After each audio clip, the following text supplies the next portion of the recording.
Sir आ गए। Sir आगे। ये तो डॉन सर है। Good morning sir.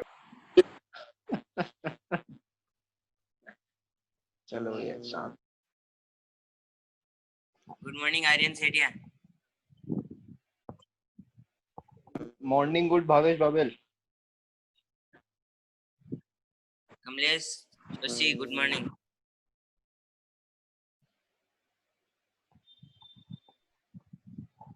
काजल मार खानी। अबे नाम तो ढंग से बोल रहे। काजल मार खानी good morning. Good morning. It's Nidhi बशेर का बशेर। यहाँ पे तो नीचे जैन लिखा हुआ है। पागल हो गया भावेश, चुप रहे। नीति सर राधे राधे। राधे राधे।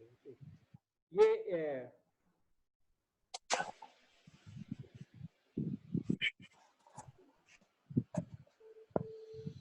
प्रणाम सर। प्रणाम।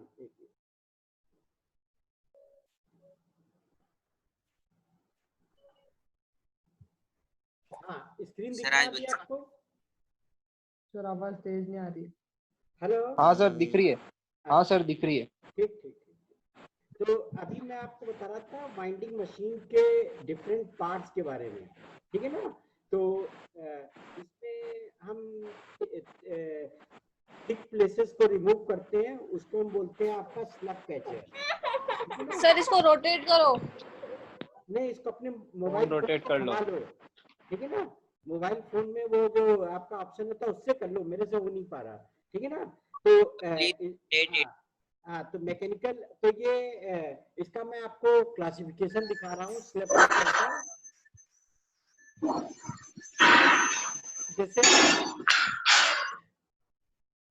जैसे अभी आपने पढ़ा ये क्लासिफिकेशन ऑफ टेक्सटाइल फाइबर्स, ऐसे ही आपका ये जो स्लग कैचर्स होते हैं ये दो टाइप के होते हैं। एक होता है आपका मैकेनिकल टाइप, एक होता है आपका इलेक्ट्रॉनिक टाइप। तो मैकेनिकल टाइप के अंदर आपके दो टाइप के होते हैं, एक होता है फिक्स ब्लेड, एक होता है ऑसिलेटिंग ब्लेड। और जो इलेक्ट्रॉनिक टाइप होते हैं तो ये एक फोटोसेल टाइप पर वर्क करता है, दूसरा आपका कैपेसिटेंस टाइप पर वर्क करता है। तो और मेन ऑब्जेक्ट होता है आपका ये स्लग कैचर का कि यान के जितने भी आपके थिक प्लेसेस हैं, थिक प्लेसेस मतलब होता है जो यान का जो डायमीटर है वो, चूंकि यान आपको मालूम है स्पन यान ये छोटे छोटे फाइबर से बना होता है। अभी आपने टीएफ के अंदर आपको बताया गया होगा कि डिफरेंट टाइप के फाइबर्स होते हैं, है ना? तो ये जो फाइबर्स होते हैं ये आपके स्पिनिंग के अंदर क्या होता है कि जब ये यान बनता है तो ये फाइबर कहीं ज्यादा हो जाते हैं, कहीं कम हो जाते हैं। तो जहां ज्यादा हो जाते हैं तो उसको बोलते हैं हम थिक प्लेस, और जहां कम हो जाते हैं उसको बोलते हैं थिन प्लेस।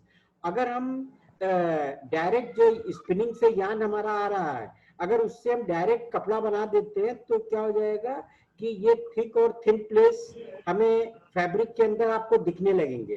तो हम क्या करते हैं कि इन थिक और थिन प्लेसेस को हमको रिमूव करना होता है वाइंडिंग मशीन के ऊपर। नहीं तो क्या होगा कि मेरा जो फैब्रिक बनेगा वो, जैसे आपने देखा खादी के अंदर जो फैब्रिक बनता है तो उसके अंदर आपको थिक और थिन प्लेसेस सब कपड़े के ऊपर आपको दिखाई देते हैं, विजिबल होते हैं। यहाँ पर आपको जो हमारा लूम से मैन्युफैक्चरिंग होती है, वीविंग होती है, तो उसके अंदर हम क्या करते हैं कि जो हमारा यार्न होता है उसको हम वाइंडिंग मशीन से पास कर देते हैं और उनके डिफेक्ट को हम यहाँ पर रिमूव कर देते हैं। तो ये मैंने आपको शुरू में बताया था। तो स्लग कैचर का मेन ऑब्जेक्ट होता है कि यार्न के थिक प्लेसेस को रिमूव करना। तो पहला मैंने आपको बताया था कि आपका ये मैकेनिकल टाइप का। सर हाँ जी सर, ये स्लग कैचर सिर्फ थिन प्लेसेस मूव करता है कि थिक प्लेसेस दोनों रिमूव करता है कि सिर्फ थिक प्लेस ही रिमूव करता है? ये स्लग कैचर के अंदर क्या हो जाता है, जो थिक प्लेस जहां पर जैसे नॉर्मल यान के अंदर जो फाइबर्स होते हैं वो लगभग 70 टू 90 फाइबर्स होते हैं हर एक स्पन यान के अंदर। जो आप तागा जो कपड़े आप पहनते हैं तो आप देखो तो उसके अंदर छोटे छोटे फाइबर्स हैं, है ना। और इन फाइबर्स का जो डेनियर होता है, मतलब आपका एक तरीके से मेजरमेंट होता है, तो 1.5 डेनियर या 2 डेनियर से आपका ये यान बनता है। तो आप जो हमारे फाइबर्स होते हैं 70 से 80 के बीच में होते हैं। और कभी कभी क्या हो जाता है कि स्पिनिंग के समय 90 की बजाय 180 फाइबर आ गए, कभी आपके 120 फाइबर आ गए। तो हम इन सब फाइबर, इन सब प्लेसेस को बोलते हैं थिक प्लेस। और कभी कभी, और इसका मैं आज आपको क्लासिफिकेशन भी दिखाऊंगा।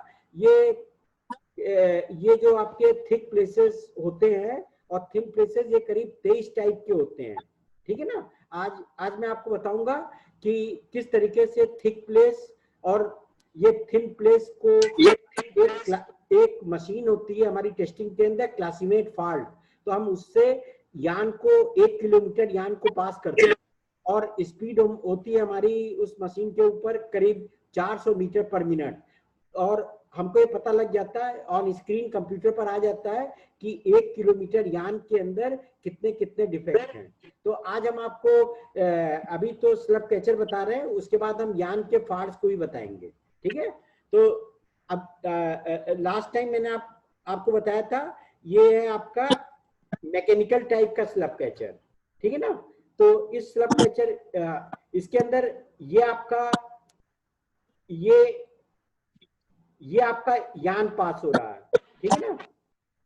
ये आप देखें तो दिस इज द,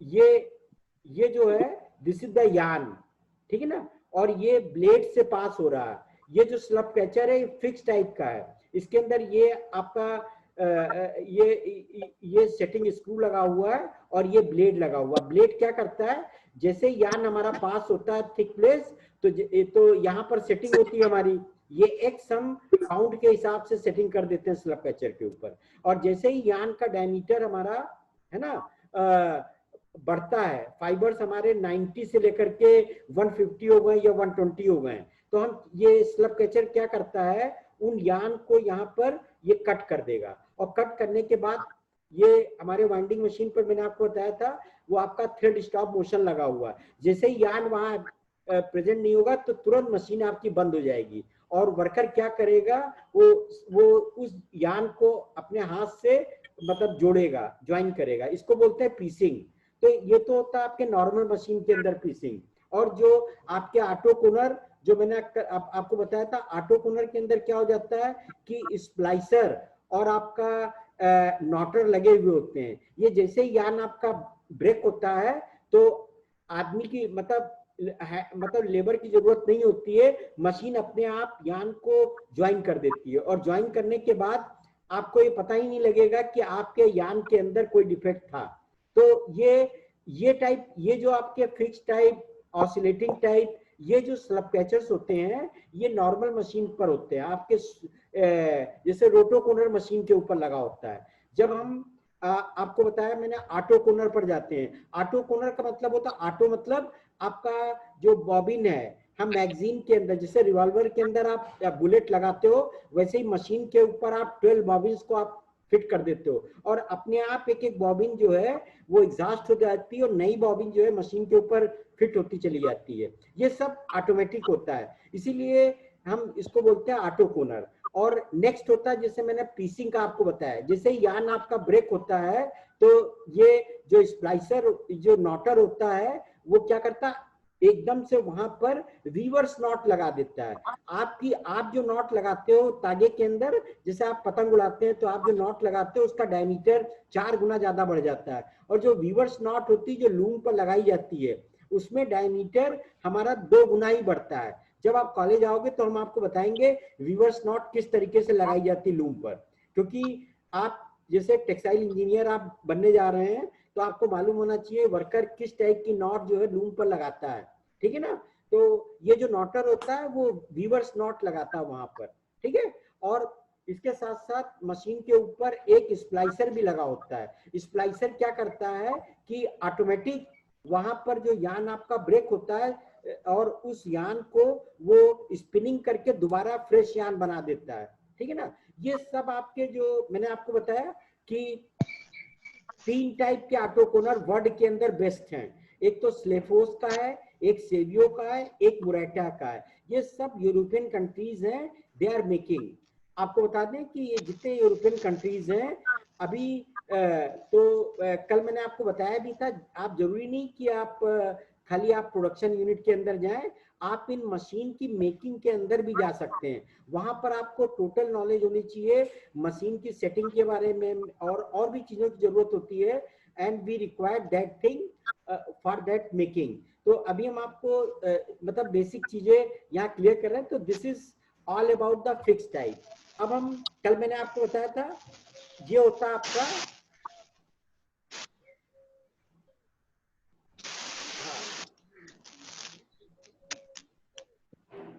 ये है आपका ऑसिलेटिंग टाइप का। ऑसिलेटिंग टाइप के अंदर ये आपका ये आपका स्लब कैचर है। आप देखें यहाँ पर जो डायमीटर है यान का वो 2 गुना ज्यादा हो गया है, इसीलिए इसको स्लब बोलते हैं। और नंबर ऑफ फाइबर अगर आप चेक करें तो आपको 90 की बजाय करीब 150 फाइबर्स यान के अंदर यहाँ मिलेंगे। और ये यान जैसे ही आपका ये एनविल रोलर होता है, इसका जो फ्रिक्शनल कोफिशिएंट होता है काफी ज्यादा होता है। और ये यहाँ पर ये स्प्रिंग लगी हुई है, ये फिक्स है, ये लीवर लगा हुआ है, ये ब्लेड आपका लगा हुआ है। और यहाँ पर हम सेटिंग कर देते हैं, ये वाई आपकी सेटिंग है एनविल रोलर और ये ब्लेड के बीच में। तो जैसे जैसे काउंट हमारा यान का होता है उसके हिसाब से आपको सेटिंग आपको वाइंडिंग मशीन पर करनी पड़ेगी, ठीक है ना। तो इसकी जो सेटिंग होती है वो अभी आप जो फिक्स टाइप आप देख रहे थे स्लब कैचर, उसकी बजाय 1.25 गुना ज्यादा होती है। जैसे वहां पर हम सेटिंग करते हैं 1.5 डायमीटर से लेकर के 2.5 डायमीटर तक, है ना। और यहाँ पर जो सेटिंग करते हैं उससे ज्यादा करते हैं, मतलब जो फिक्स टाइप की जो सेटिंग होती है उससे 1.25 गुना ज्यादा सेटिंग हमको करनी पड़ती है। और जैसे ही हमारा थिक प्लेस यहाँ पास होता है, don't write on here I am noting your name, understand, don't write on the screen। तो ये जो आपका फिक्स प्लेस आपका जा रहा, ठीक है, तो ये थिक प्लेस, तो ये यहाँ पर कट जाएगा। ये दोनों हो गए आपके, both are called as the आपका mechanical type. Now I am coming to the electronic type. In the electronic type हमारे पास 2 टाइप के आपके ये आपके स्लब कैचर्स हैं। One is based on the photocell type. या आप स्क्रीन पर देख रहे हैं, ये फोटोसेल टाइप का है आपका। क्या होता है फोटोसेल? जैसे आप बड़े बड़े होटल्स में जाते हैं तो गेट वगैरह है, ड्रायर्स वगैरह हैं, जैसे आप हैंड को वहां पर रखते हैं तो एकदम से आपका हॉट एयर ब्लो करने लगती है, वहां पर फोटोसेल लगा हुआ होता है। जैसे आप होटल वगैरह के अंदर 3 स्टार 5 स्टार होटल में गेट पर जाते हैं तो क्या हो जाता है कि फोटोसेल सेंस कर लेता है आपको और इंस्टेंट आपका डोर जो है ओपन हो जाता है। अभी आप देखें तो यहाँ पर भी यही प्रिंसिपल आपका फोटोसेल का यूज किया जाता है। इस जगह पर आप देखें तो आपकी जो लाइट है ये फॉल होती है आपका, ठीक है ना, और ये आपका यान पास हो रहा है, ये आपका, हाँ, ये यहां से आपकी लाइट जो है ये फॉल होती है। दिस इज द लाइट जो यान के ऊपर पड़ती है। और जैसे ही यान का क्रॉस सेक्शन है ना, जहां पर थिक प्लेस होगा, नंबर ऑफ फाइबर ज्यादा होंगे, 150 होंगे, 200 होंगे, what happen, the diameter of the यान विल बी इंक्रीजिंग, और ये लाइट ये सेंस कर लेगी। अब इसको सेंस करने के लिए ये इलेक्ट्रॉनिक डिवाइस यहाँ लगी हुई है। तो सबसे पहले चीज होती है जो सिग्नल हमारा यहाँ से आता है, इसको एम्पलीफायर लगा होता है। ये एम्पलीफायर क्या करता है, ये इसको इस सिग्नल को एम्पलीफाई कर देता है, और उसके करने के बाद फिर यहाँ पर ये this is the discriminator. Discriminator के अंदर हम क्या कर देते हैं कि कल मैंने आपको बताया था कि हम सेटिंग कर देते हैं। क्या सेटिंग करते हैं यान की, कि भाई जैसे हमको यान को एयरजेट लूम के ऊपर लेना है, हमको प्रोजेक्टाइल मशीन पर लेना है, हमको रैपियर पर लेना है, ये सब शटललेस मशीनें हैं। आज मार्केट के अंदर आपको कहीं भी शटल वाली मशीनें नहीं मिलेंगी। अपने कॉलेज में तो ये जो शटल वाली मशीनें, यहाँ पर बेसिक प्रिंसिपल हम आपको बता देते हैं। वो इसलिए बताते हैं ताकि आपको बेसिक क्लियर हो जाए, क्योंकि आप एमटेक करोगे, अभी आप बीटेक के बाद एमटेक फिर पीएचडी करोगे, तो अगर आपको नहीं मालूम होगा तो आपने पुरानी मशीन को डिस्कवर कर दी। तो इसलिए सबसे पहले हम आपको बेसिक चीजें आपको क्लियर कर देते हैं, फिर हम हाई स्पीड मशीनों पर आते हैं, ठीक है ना। तो कारण इसका ये हो जाता है कि यहाँ पर हम जो यान हम यूज करते हैं, तो अगर हमको एयरजेट के लिए चाहिए, तो जो एयरजेट यान का जो मैनेजर होता है वो स्पिनिंग वाले को बोल देता है कि भाई हमको इस टाइप का तागा हमको चाहिए। जैसे आप बीएसएल में देखें, आपकी स्पिनिंग भी है, वीविंग भी है, प्रोसेस भी है। तो जो स्पिनिंग मैनेजर होगा वो क्या करेगा, वो जो वीविंग मैनेजर होगा वो स्पिनिंग वाले को बोल देगा कि भाई हमको ये फॉल्ट यान के अंदर नहीं चाहिए, क्योंकि अगर ये फॉल्ट होंगे तो हमारी जो वीविंग की स्पीड है उसके ऊपर ब्रेकेज हमारे बहुत ज्यादा हो जाएंगे। अंडरस्टैंड? तो व्हाट हैपेंड कि आपके ब्रेकेज ज्यादा होंगे तो लूम आपका बार बार बंद होगा। एयरजेट, जैसे मैंने कल आपको बताया था, जो एयरजेट मशीन को होती है, इसके ऊपर जो आरपीएम होते हैं वो करीब 800 से लेकर के आपके 1200-1600 आरपीएम तक होते हैं, समझे कि नहीं। और आपका ये जो शटल मशीन होती है इसके ऊपर 120 या 100 आरपीएम होते हैं। तो आप देखें आपका प्रोडक्शन ये शटल मशीन से एयरजेट के ऊपर जैसे जाते हो तो 10 गुना 12 गुना ज्यादा बढ़ जाता है। तो वहां अगर आप आपका ज्यादा डिफेक्टिव यान यूज करोगे तो आपके ब्रेकेज मशीन के ऊपर बहुत ज्यादा होंगे। तो हम क्या करते हैं कि स्पिनिंग के अंदर बोल देते हैं मैनेजर को कि भाई हमको ये थिक प्लेस हमको नहीं चाहिए यान के अंदर, क्योंकि अगर ये थिक प्लेस हमारे जाएंगे तो हमारा तागा ब्रेक होगा और हमारी जो 90 या आपका 98% इफिशिएंसी है उसकी वजह आपको 50% इफिशिएंसी मिलेगी। मतलब आपका कपड़ा जो 1 घंटे के अंदर 100 मीटर मतलब 100 मीटर बनना था उसकी बजाय 50 मीटर कपड़ा आपका बनेगा। और जितना कम कपड़ा आपका बनेगा मतलब मशीन के ऊपर, उतना कम आपको प्रॉफिट होगा। तो इसीलिए आपको ये बोला जाता है कि भाई आपको तो जो तागे की रिक्वायरमेंट होती है वो हमको लूम के हिसाब से रखनी पड़ती है। और वो सब सेटिंग हम कहाँ करते हैं, ये आपका डिस्क्रिमिनेटर है। इसी डिस्क्रिमिनेटर के ऊपर हम बता देते हैं कि किस किस टाइप का यान हमको मतलब डिफेक्ट हमको रिमूव करना है, ठीक है ना। और ये डिस्क्रिमिनेटर क्या करता है, जैसे ही यान आपका ये थिक यान यहाँ से जाएगा, ये एम्पलीफाई करेगा और एम्पलीफाई करने के बाद ये जो डिस्क्रिमिनेटर होगा, अगर यान नॉर्मल है तो ठीक है, नहीं तो ये सिग्नल क्या करेगा, कटिंग इंपल्स को देगा। और कटिंग इंपल्स क्या करेगा, ये एक सिग्नल जाता है ब्लेड के ऊपर, ये आपका ब्लेड लगा हुआ है। तो जैसे ही आपका थिक यान यहाँ से पास होगा तो ये ब्लेड क्या करेगा, ये यहाँ पर it will come to this position और ये यान को कट कर देगा। तो मेन वर्क आपका इस तरीके से होता है स्लग पैचर के अंदर। और ये सब सेटिंग आपकी कंप्यूटर के मतलब ये इसमें कंप्यूटर लगा होता है, आप यूं समझे माइक्रो प्रोसेसर लगा होता है और उसके ऊपर ये सब पूरी सेटिंग होती है। तो अब इसके अंदर क्या हो जाता है कि अब आप कोई फॉरेन मैटर आ रहा है तभी यान आपका फोटो सेल के अंदर आपका वो डायमीटर बढ़ जाएगा, यान ब्रेक हो जाएगा। तो ये एक डिफेक्ट होता है फोटो सेल का, ठीक है ना। मतलब ये फोटो सेल अभी हम आपको बताने जा रहे हैं कैपेसिटेंस टाइप। तो ये फोटो सेल टाइप का जो आपकी सेंसिंग होती है ये कैपेसिटेंस टाइप से ज्यादा होती है। कारण इसका ये हो जाता है कि कैपेसिटेंस के अंदर हम मास पर यूनिट लेंथ को मेजर करते हैं और फोटो सेल के अंदर हम डायमीटर को मेजर करते हैं, यान डायमीटर। तो यान का जो डायमीटर होता है ये ज्यादा सेंसिटिव होता है in comparison to weight per unit length, ठीक है ना। तो दूसरा होता है आपका, आप इस पर ध्यान दीजिए। पेप्सी में पानी भरो है, पी खुद लाई का था मतलब तेल ना पी लाई।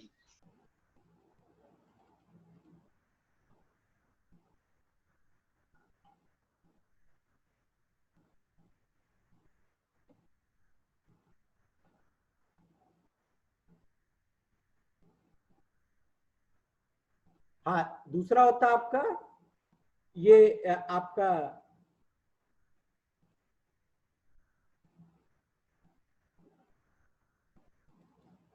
ये है आपका कैपेसिटेंस टाइप। पहला वाला मैंने बताया था फोटो सेल टाइप का होता है, इसके अंदर कैपेसिटर लगा होता है। जो आपने अभी 11th के अंदर फिजिक्स में पढ़ा होगा कैपेसिटेंस क्या होता है। आप देखें तो इसके बीच में कोई मटेरियल हम अगर डाल देते हैं वो कैपेसिटर के अंदर, तो उसकी कैपेसिटी हमारी बढ़ जाती है, ठीक है ना।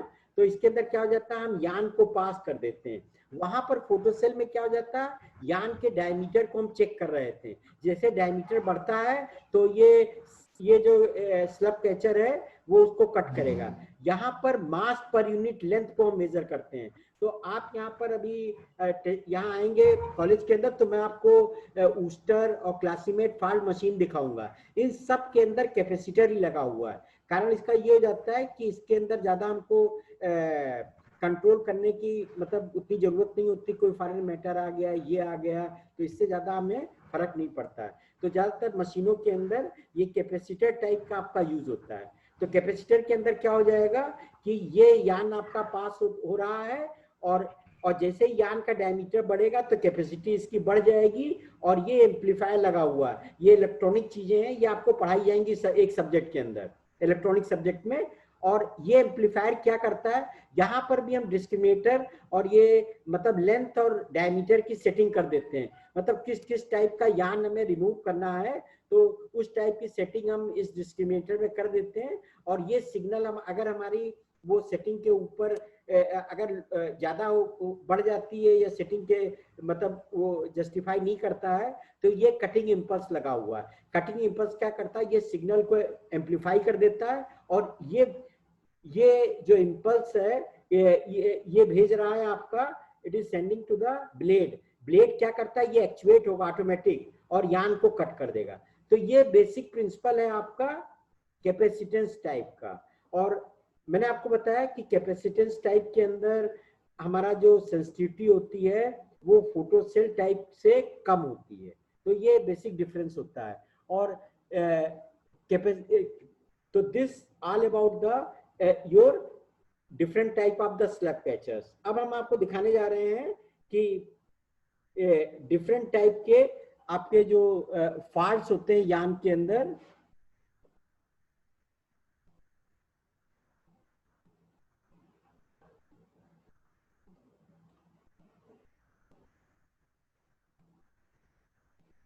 हाँ, ये फिगर आप देख रहे हैं, don't write on the screen. Yes sir. ये फिगर आप देख रहे हैं, ठीक है। तो स्क्रीन के ऊपर आपको दिखाई दे रहा है, ये यान के फॉल्ट्स होते हैं जो भी मैं आपको बता रहा था। ये जो फॉल्ट्स हैं है ना, इसको बोलते हैं ऊस्टर क्लासीमेट फॉल्ट्स। तो ऊस्टर क्लासीमेट फॉल्ट्स क्या करता है कि हमारे जो वाई एक्सिस है और ये एक्स एक्सिस है, तो जो मैं आपको बता रहा था एक्स एक्सिस के ऊपर तो लेंथ होती है फाइबर की और वाई एक्सिस के ऊपर आपका ये मास पर यूनिट लेंथ होता है, ठीक है ना। तो अब यहाँ पर जो आपका मास है वो 0 है, यहाँ पर ये बढ़ गया आपका 150 है ना, 150 टाइम्स मास पर यूनिट लेंथ आपका बढ़ गया।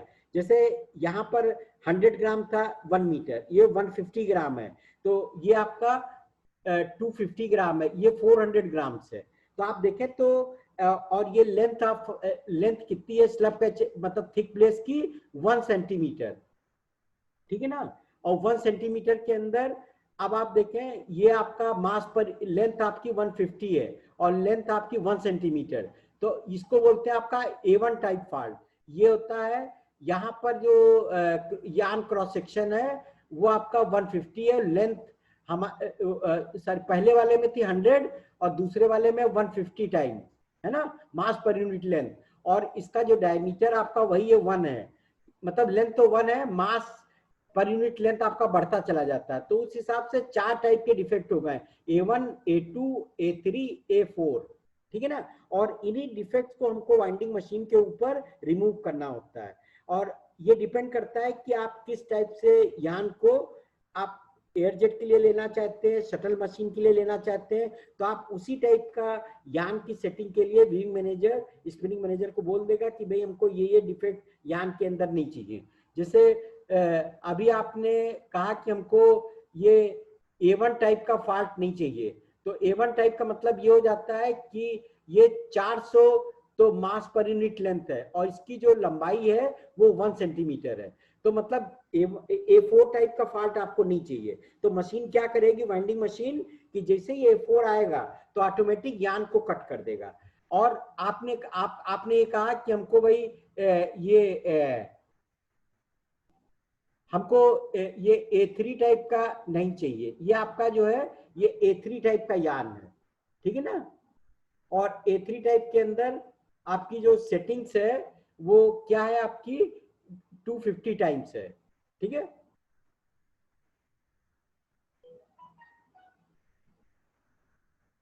तो नाउ तो next time I will complete the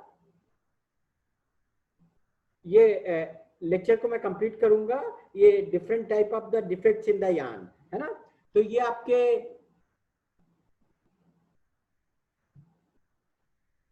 ठीक है, ये डिफेक्ट ऑफ द यान मैं नेक्स्ट टर्न पर क्लियर करूंगा। और आप स्क्रीनशॉट ले करके इसके अटेंडेंस को आप भेज दीजिए, ठीक है। सर आप नोट शेयर करोगे क्या? हाँ कर देंगे, अभी मेरे को टाइम मिल जाए मैं कर दूंगा, ठीक है सर। और सर इसके लिए कोई रिकमेंडेड बुक है क्या? हाँ नहीं, अरे बुक तो है ही, इसके बजाय मतलब ये यहाँ पर आपको टेक्सटाइल के वहाँ पर वाइंडिंग के आपके नोट्स मिल जाएंगे, मेरे नोट्स हैं पूरे, है ना। तो अगर आपका कोई यहाँ पर ये जो कृष्णा वाला है और ये वाले हैं ना, ये सब नोट्स रखते हैं यहाँ पर, ठीक है ना। तो आप मेरे यहाँ पर आपको पूरे जो मैं बोल रहा हूँ ये सब आपको नोट्स यहाँ मिल जाएंगे बने हुए, ठीक है ना। और मैं भेजूंगा, आप डाउनलोड करोगे, ये करोगे, तो इससे बेटर है कि आप 150 रुपए में आप नोट्स ले लो और लाइब्रेरी के अंदर आ जाइए, और आप ऑनलाइन NPTEL के नोट्स है वाइंडिंग पर, है ना। तो किताबें तो बहुत पुरानी हो गई हैं, ठीक है ना। आप ये जैसे स्लेपोर्स है, स्टेरियो, बुरेटा और नई नई मशीन के बारे में पढ़ना चाहते हैं, किताब के अंदर जो चीज होती है वो 20 साल पुरानी होती है, 25 साल। और हमारी जो मशीन अभी जो यूज हो रही है, तो इसके लिए आप जो NPTEL पर नोट्स है उनको आप देख लीजिए, है ना। आप डाउनलोड कर लें पूरी बुक को, मैंने भेजी भी थी, अभी आपने ध्यान नहीं दिया होगा, और मैं आपको भेज दूंगा, इनकी सॉफ्ट कॉपी आती है। आप जानते होंगे NPTEL के कोर्स भी चलते थे, आपने कोर्स किया कि नहीं किया NPTEL वगैरह का? हेलो नहीं सर, अभी सेकंड ईयर थर्ड नहीं ईयर किया में, सर। सेकंड ईयर थर्ड किया ईयर सर। में इनके कोर्स होते हैं, इनकी फीस लगती है, तो आप पता कर लेना। अभी एक कोर्स शुरू होने भी जा रहा है आपका 20 जुलाई से, मेरे ख्याल से शुरू भी हो गया है। तो बहुत सारे कोर्स होते हैं, 3-3, 6-6 महीने पर शुरू होते हैं, आप कोर्स भी ज्वाइन कर सकते हो, और ये किताबें भी आपको ऑनलाइन मिल जाएंगी, ठीक है ना। और ये जैसे मैंने बताया, ये नोट्स भी आपको अवेलेबल हो जाएंगे, ठीक है। ये अटेंडेंस आप भेज देना। अटेंडेंस ले लेना।